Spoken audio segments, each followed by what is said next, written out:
Good day, everyone. This is Oxpol, Understanding Culture, Society, and Politics. We are now in Module 6 or Unit 6, Cultural, Social, and Political Institutions. And for Lesson 1, we will be talking about kinship, marriage, and the household. Before we start, let me share with you first our learning outcomes for this lesson. After this discussion, the learners are expected to first, demonstrate an understanding on social and political inequalities as features of societies and the global community. Second, analyze aspects of social organization. Third, identify one's role in social groups and institutions. And fourth, traces kinship ties and social networks. But before I proceed with the discussion, allow me to introduce myself.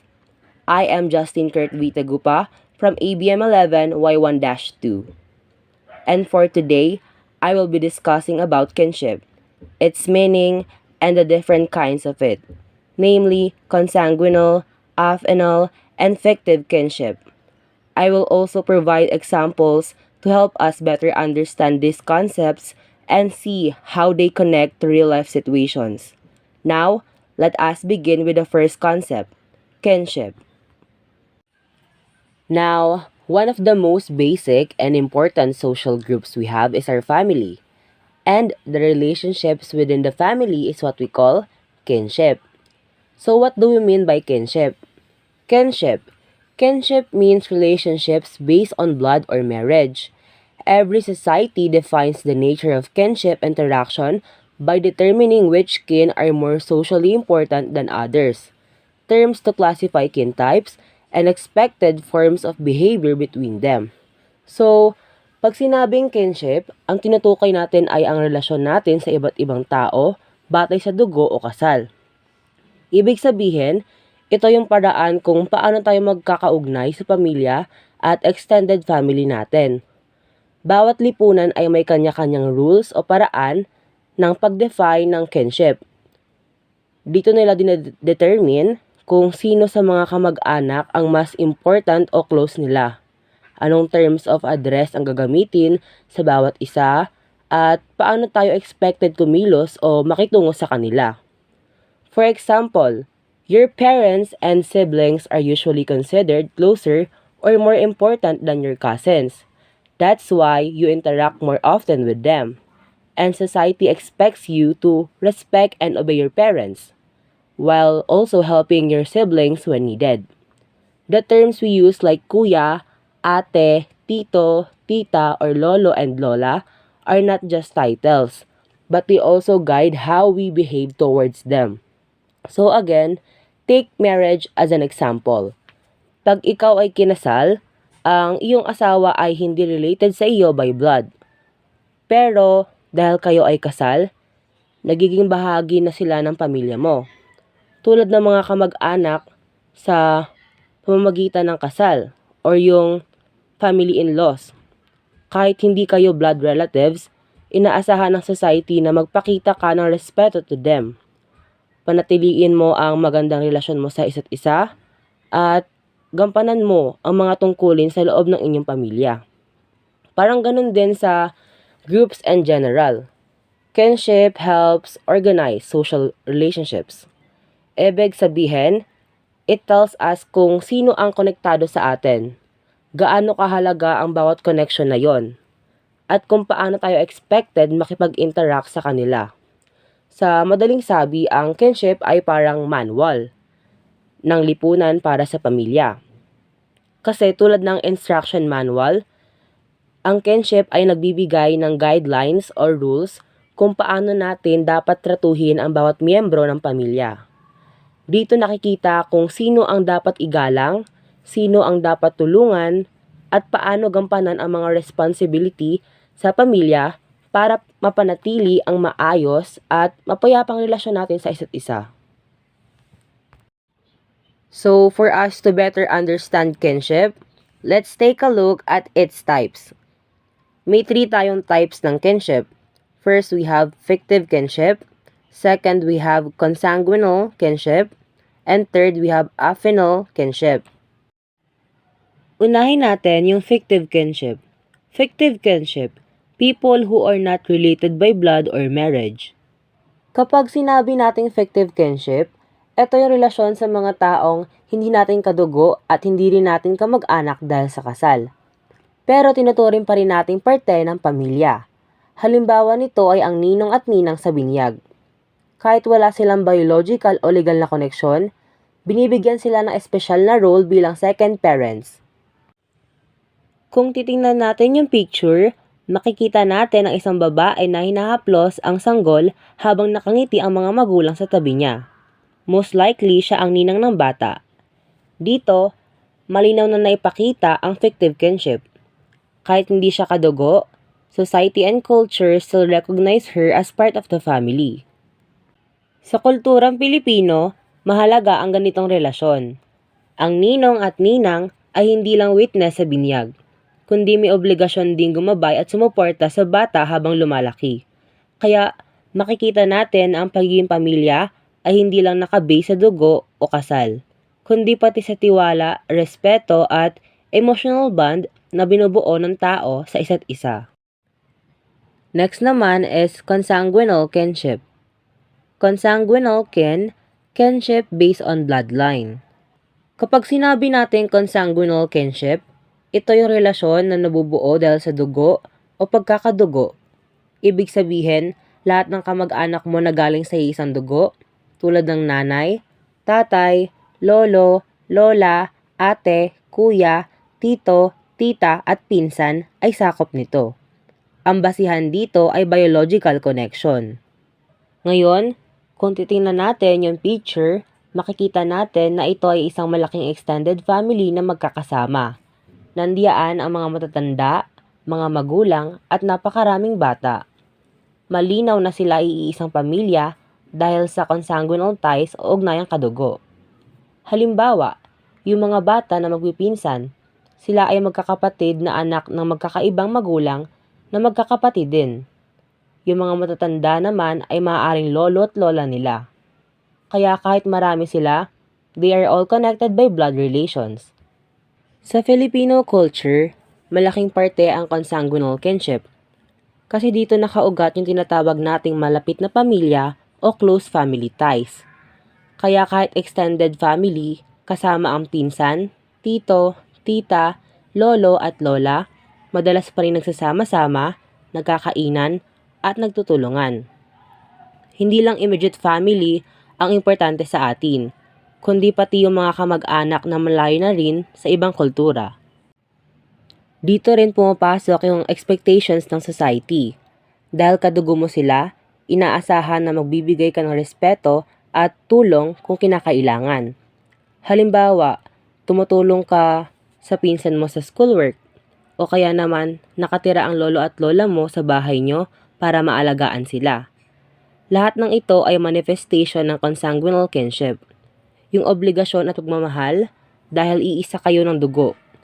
Kaya nga may kasabihan tayo na blood is thicker than water, na ang ibig sabihin ay mas matibay at mas matimbang ang ugnayang kadugo kaysa sa ibang relasyon. So, this picture is a clear representation of consanguinal kinship. It shows how blood relations connect people into one big family. It reminds us na ang pamilya ay hindi lang basta nanay, tatay at anak, kundi kasama rin ang lahat ng kadugo, mula sa lolo't lola hanggang sa mga pinsan. At sa kultura natin mga Pilipino, ito yung dahilan kung bakit napakasolid at malapit ang ating mga pamilya. Kasi we value not only the nuclear family, but also the whole clan. Lastly, meron tayong affinal kinship. Affinal kinship based on marriage. Kapag sinabi nating affinal kinship, ito yung relasyon na nabubuo hindi dahil sa dugo, kundi dahil sa kasal o marriage. Halimbawa, kapag ikinasal ang dalawang tao, nagiging magkadugtong na rin ang kanilang pamilya kahit hindi sila magkadugo. Kung titingnan natin yung picture, makikita natin ang bride at groom ay kasama ang kanilang mga magulang. Dito pumapasok ang affinal kinship. Kasi sa oras na ikinasal ang bride at groom, nagiging magkaugnay na rin ang kanilang mga pamilya. Ang parents ng groom ay nagiging parents-in-law ng bride at ang parents ng bride ay nagiging parents-in-law naman ng groom. Kahit wala silang direct na pagkakadugo, tinitingnan pa rin sila ng lipunan bilang isang pamilya dahil sa kasal. Sa kultura natin, mahalaga ang affinal kinship kasi dito lumalawak ang konsepto ng pamilya. Hindi lang nakapokus sa immediate family o sa kadugo, kundi pati na rin sa mga in-laws family natin. Halimbawa, inaasahan na magpakita ka ng respeto sa mga binan mo, makisama sa kanila, at maging bahagi ng kanilang pamilya.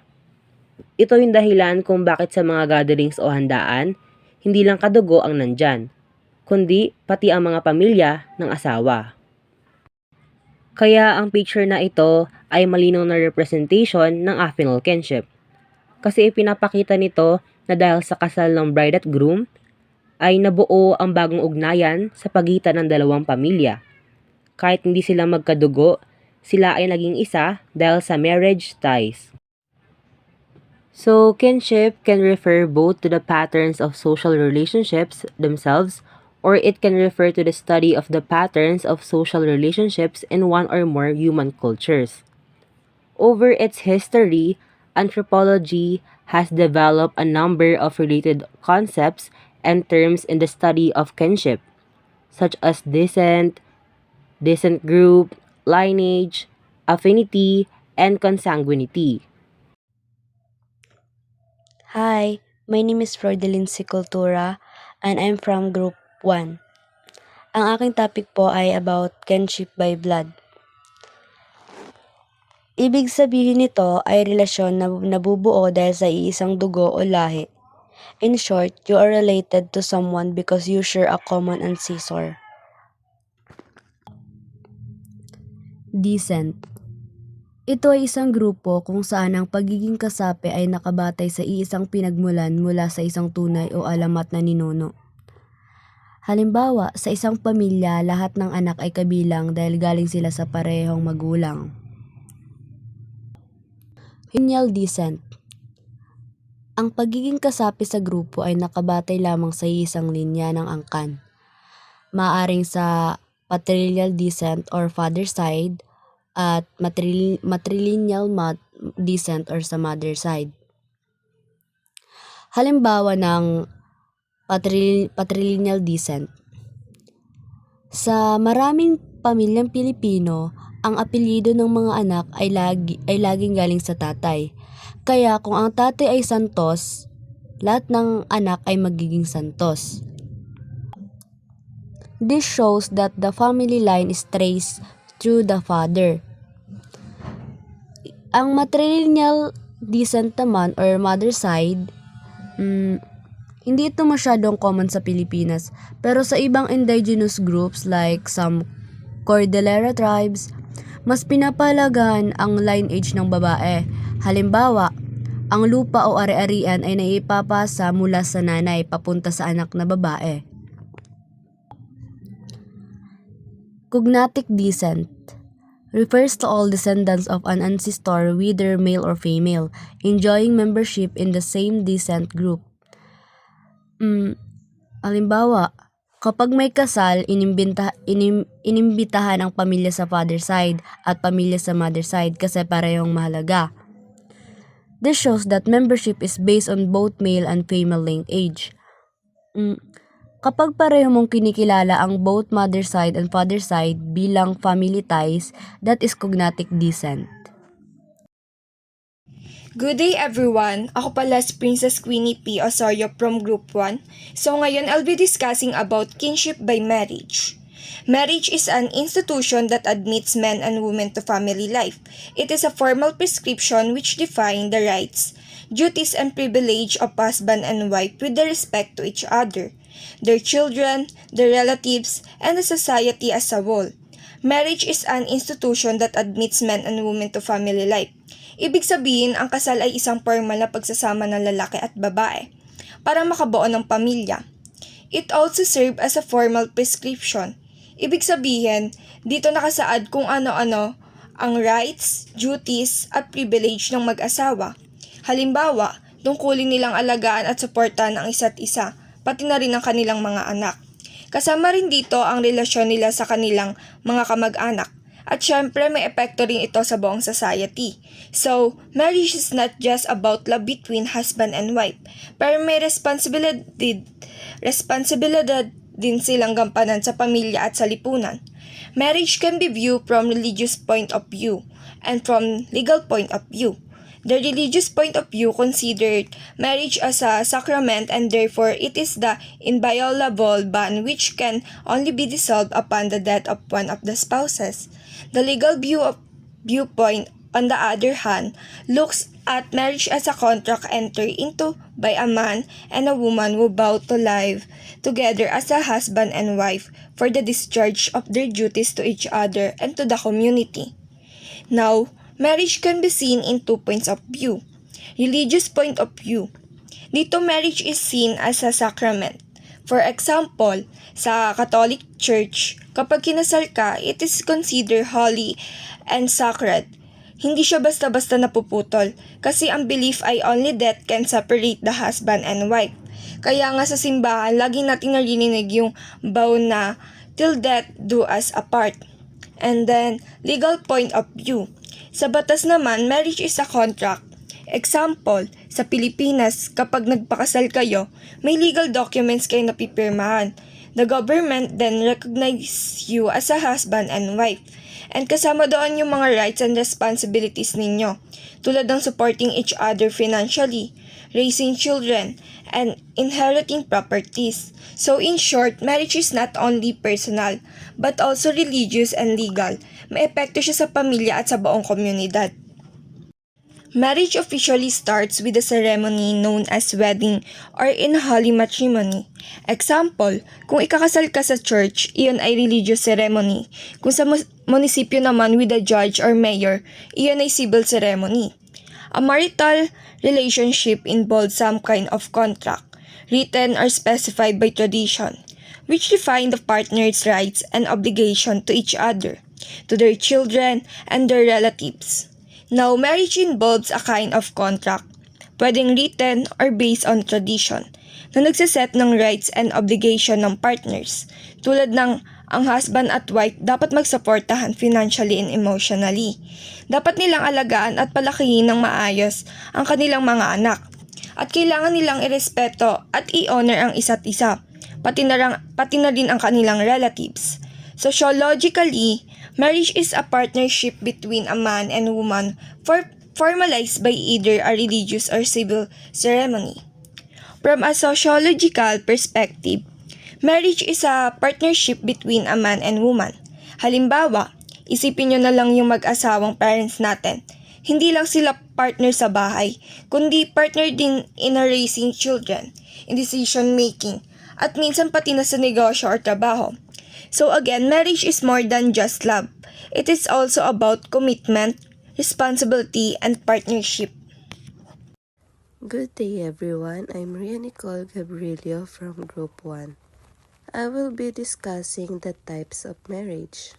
Marriage are of different types across the world. Types of weddings are not to be confused with types of marriage, as wedding can be of different types as per the community, even if the types of marriage is monogamous. Forms of marriage are also culturally driven in different types of marriage in the world are prevalent among variant societies. The types of marriage in sociology are as listed and explained below. Polygamy is a marriage of a man to several women. Polygyny is a form of marriage in which one man marries more than one woman at a given time. Polyandry is a marriage of one woman with more than one man. It is less common than polygamy. Monogamy is a form of marriage in which one man marries one woman. It is the most common and acceptable form of marriage. Serial monogamy happens when an individual is allowed to marry again after the death of the first spouse or after divorce but they cannot have more than one spouse at one and the same time. And the last, group marriage is a type of marriage of two or more women with two or more men. Here the husbands are common husbands and wives are common wives. Children are regarded as the children of the entire group as a whole. Magandang araw everyone. Ako nga pala si Mary J. Esplana from Group 1. Ngayong araw ay tatalakayin natin ang kinship by ritual. Ritual kinship in the form of godparenthood played an important role in strengthening and extending the ties of kinship as it did in much of Latin America. Parents select godparents for a child at his or her baptism, confirmation, and marriage.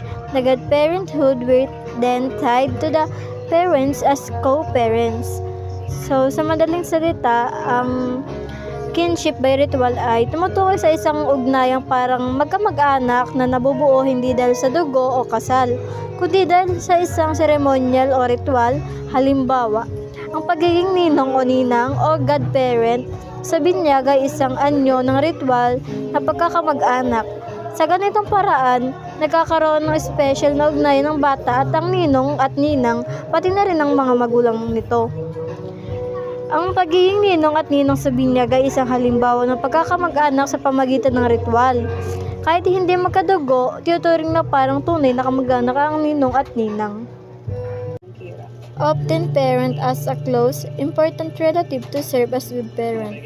The tie between co-parent reinforced that of kinship. The same good parent could serve the couple's successive children, a practice that further strengthened the ties between the families involved. Ritual kinship highlights the idea that friends are family and helps build strong, supportive social networks within a community.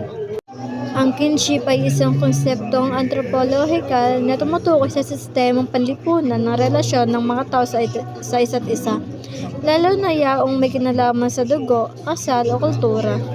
Yun lamang po, salamat sa pakikinig. A pleasant day to everyone. This is Hector speaking. Ngayon naman itatalakayin natin ang variation in family patterns based on internal organization. A conjugal family is a nuclear family of adult partners and their children, where the family relationship is principally focused inward and ties to extended kin are voluntary and based on emotional bonds, rather than strict duties or obligations. So, ang conjugal family ay binubuo ng mag-asawa at kanilang mga anak, biological man o adopted. Ang focus ng pamilya ay nasa loob lamang ng household, sa relasyon ng magulang at anak. Ang ugnayan naman sa ibang kamag-anak ay optional lamang, based sa emotional na koneksyon at hindi sa obligasyon.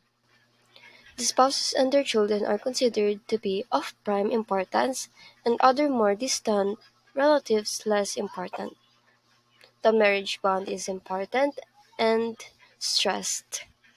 So, gaya nga ng sabi ko kanina, ang ugnayan sa ibang kamag-anak ay optional lamang dahil ang pinaka-importanteng relasyon ay yung sa mag-asawa at kanilang mga anak. Sila ang sentro ng pamilya, sila ang inuuna sa desisyon, pag-aalaga at pagmamahalan. Mahalaga at binibigyan din ang marriage bond, ibig sabihin, pinapahalagahan ang relasyon ng mag-asawa bilang pundasyon ng pamilya. For example, si Carla at James ay nakatira sa Makati kasama ang dalawa nilang anak. Paminsan-minsan lang sila dumadalaw sa lolo't lola o pinsan.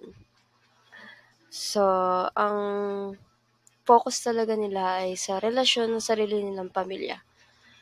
At ang conjugal family nila nakasentro sa relasyon nilang mag-asawa at sa pagpapalaki ng anak.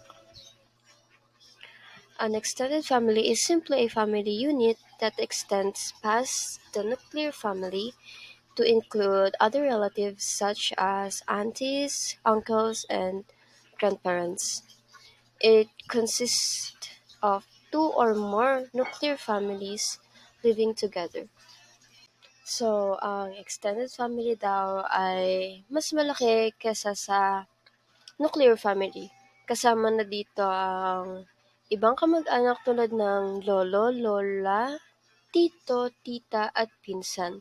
Madalas magkasama sila sa isang bahay o compound at nagtutulungan sa pang-araw-araw na buhay. Next naman ay family patterns based on origin. Una ay the family of orientation. It is a group in which we are born and reared. It is the family where everyone grows up from. Ito yung pamilya kung saan ka ipinanganak at pinalaki. Kasama dito ang iyong mga magulang at kapatid. Dito mo unang natutunan ang values, kultura at pakikitungo sa ibang tao.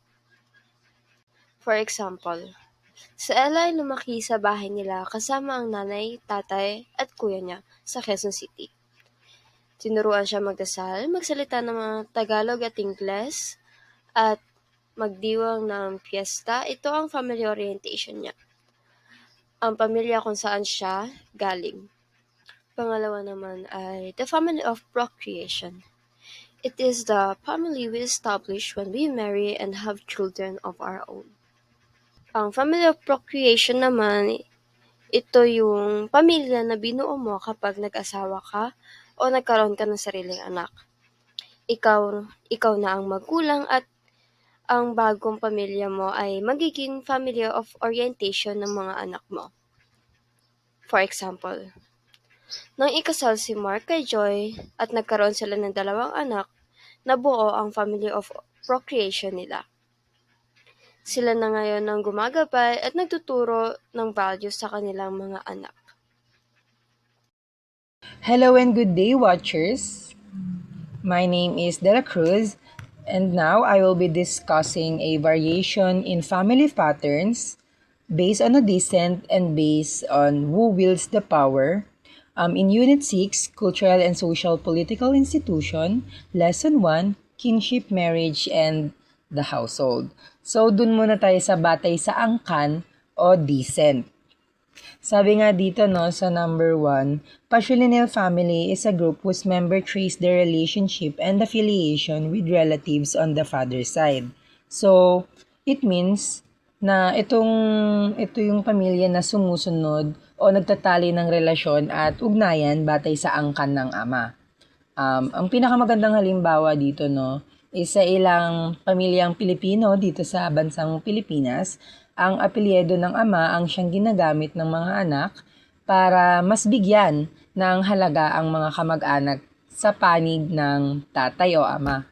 And yung matrilineal family naman, ito naman yung opposite, which is yung matrilineal family, it refers to family whose member trace their relationships and affiliation with relatives on the mother's side.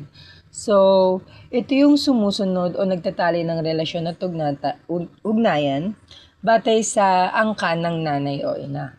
So, halimbawa, sa ilang katutubo dito sa Pilipinas, sa katutubong grupo, no, ang lupa at ari-arian ay minamana ng mga babae mula sa kanilang ina or galing sa kanilang ina. And yung bilateral family naman, ito yung yung pamilya na kinikilala ang relasyon at ugnayan sa magkabilang panig ng magulang, ama at ina. At ang pinakamagandang halimbawa dito no, yung sa kadalasang modernong pamilyang Pilipino sa atin. Parehong ninong at ninang mula sa panig ng tatay at nanay ang kinikilala, pati parehong lolo't at lola. So ito magandang halimbawa to no, kasi nalalaman natin dito na sa nanay natin, sa mother side natin, yung mga kumare niya, which is yun yung magiging ninang natin kung sakali. Tapos ito naman si papa o sa tatay, ito yung ninong naman natin dito is yung, for example, yung mga kumpare niya, ayun. Tapos pati kasama na rin yung lola at lola sa ganun. And ngayon, batay naman sa kung sino ang may kapangyarihan. Ayan, yung who wields the power. Yung tatay ba, yung nanay ba, or both yung tatay and nanay ba. So for example, one, sa ano, sa patriarchal family. Ito yung ang otoridad ay nasa pinakamatandang lalaki o ama sa pamilya.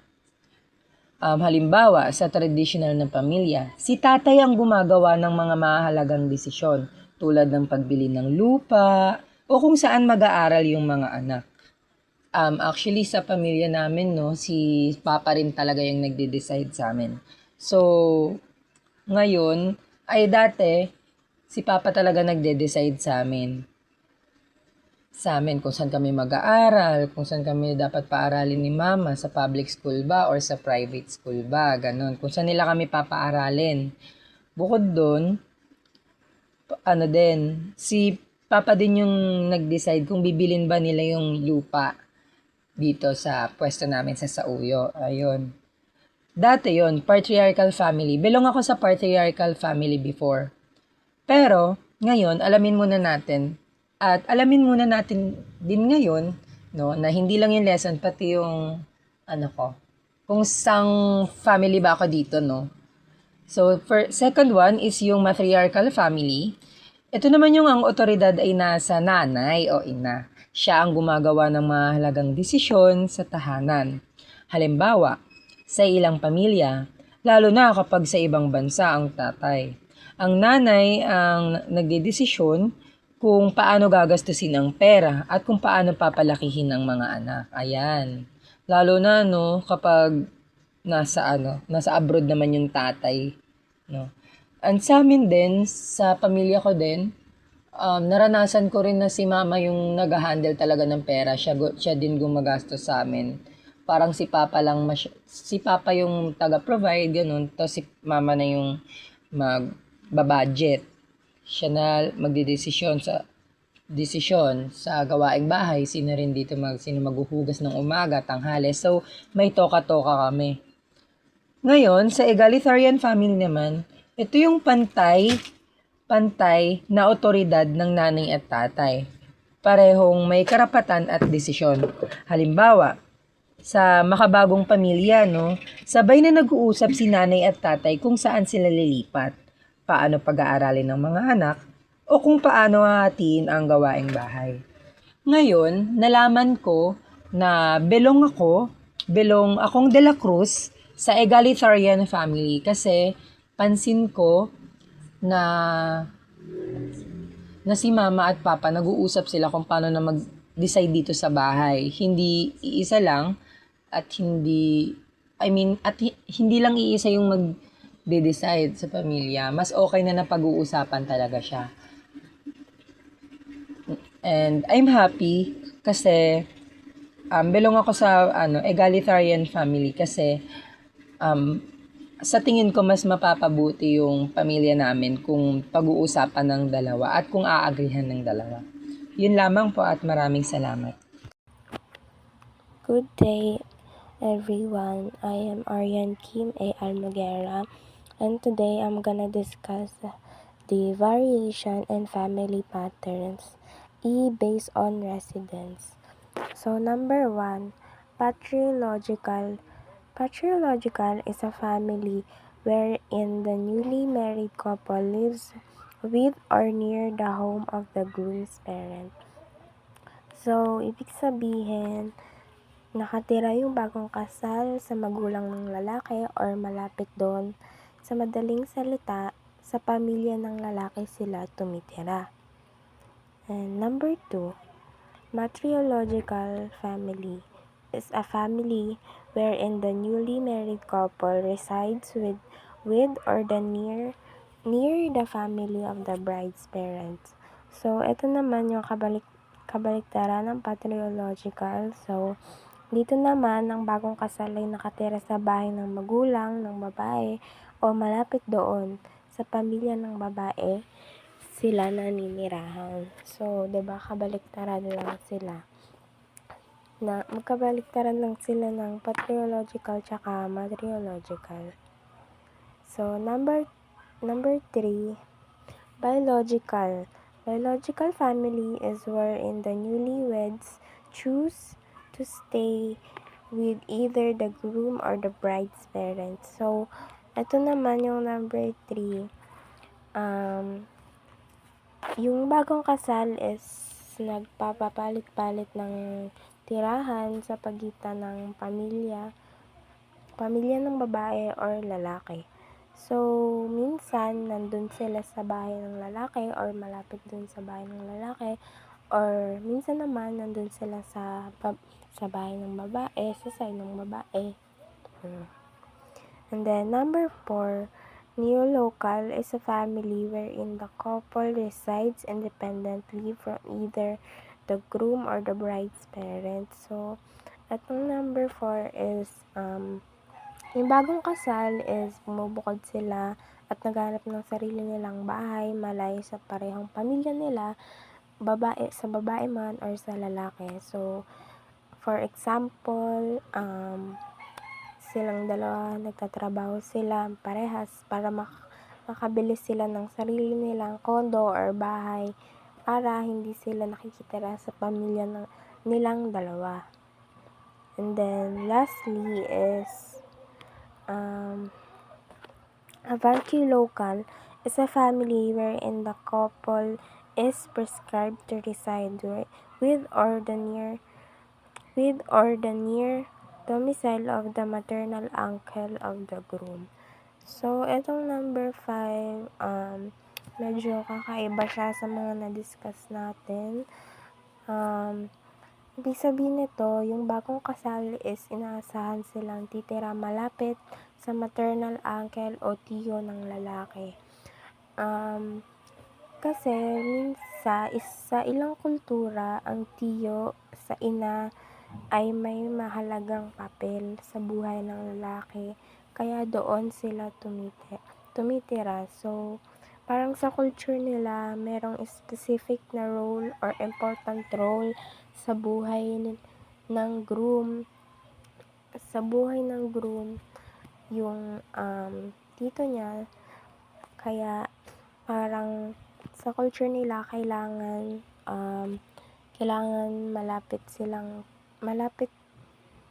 kailangan doon sila tumira or malapit doon.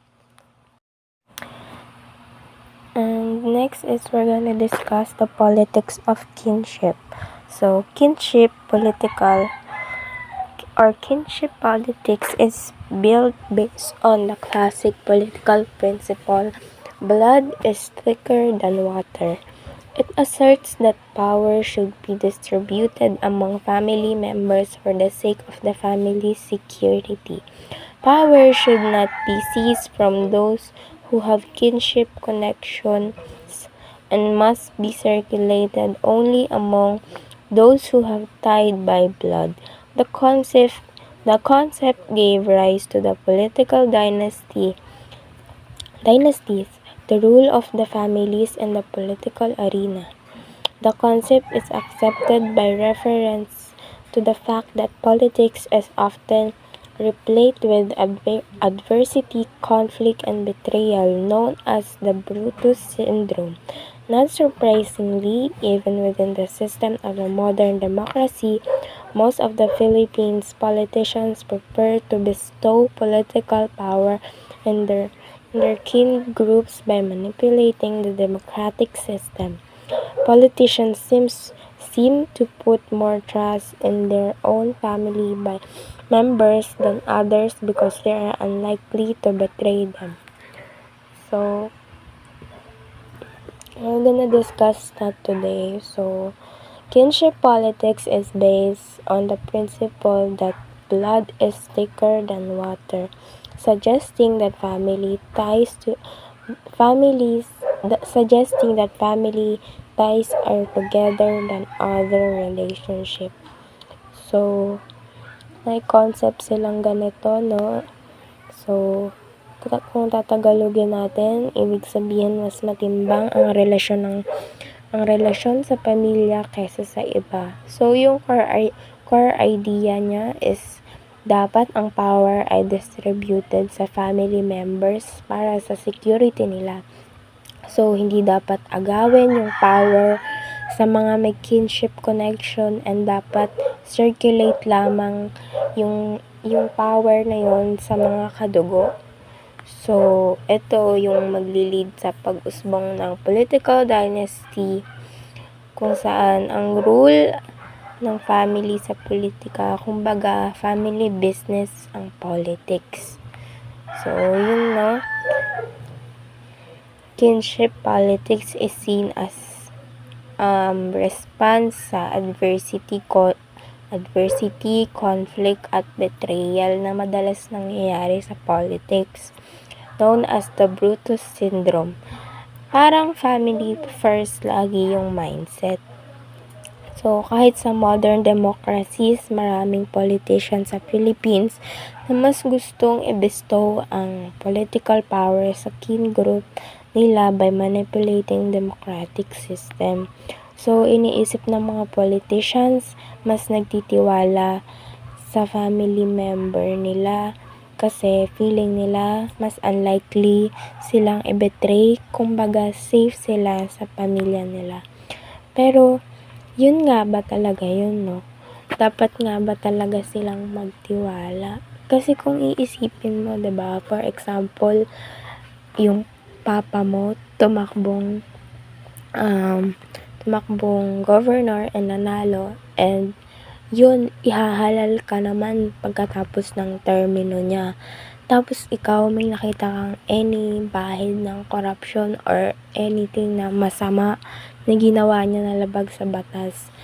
Yun. So, papa-investigate mo ba siya? Syempre hindi, 'di ba? Kasi papa mo yun eh, 'di ba? So, yun yung pinaka-point nun. And sa other example naman, ginagamit nila yung position nila para naman maiangat din yung ibang family members nila. For example, binigyan nila ng isang posisyon sa office yung kamag-anak nila. So, dun palang nagkakaroon na ng connection, nagkakaroon na sila ng unfair na treatment kasi hindi na nila kailangan dumaan sa kahit anong process dahil lang kakilala nila yon or dahil lang may connection sila dun. So, bale yun yung pinaka-concept niya, no? So, kung binigyan ka niya ng posisyon, kung natulungan ka niya makarating, kung nasan ka man ngayon, yung pwesto mo sa politics, you owe it to him. Kaya, bakit mo siya i-betray, diba? Kaya, yun yung pinaka-concept ng political dynasty. And, kaya, nag-go on pa rin siya hanggang ngayon, current time sa Philippines. Nag-go on pa rin siya hanggang ngayon dito sa Philippines, or not just in the Philippines, no? Pero din sa other countries. And, nag-go on siya kasi we have this norm na utang na loob. Naging part na siya ng culture natin na kailangan nating i-repay yung mga ginawa nila para sa atin. I mean, not just because family mo sila. Syempre, pinakamalaking part ng culture natin is yung family. And syempre kailangan mong respect yung relationship ninyo. Lalo na kung natulungan ka niya, 'di ba? So, syempre, ba't mo siya i-betray? Kaya yun yung pinaka main point ng political dynasties. Kaya mas gusto nilang yung mga kamag-anak nila or anak lang nila yung makaho ng power na yun, or sila lang yung may kapangyarihan. Kasi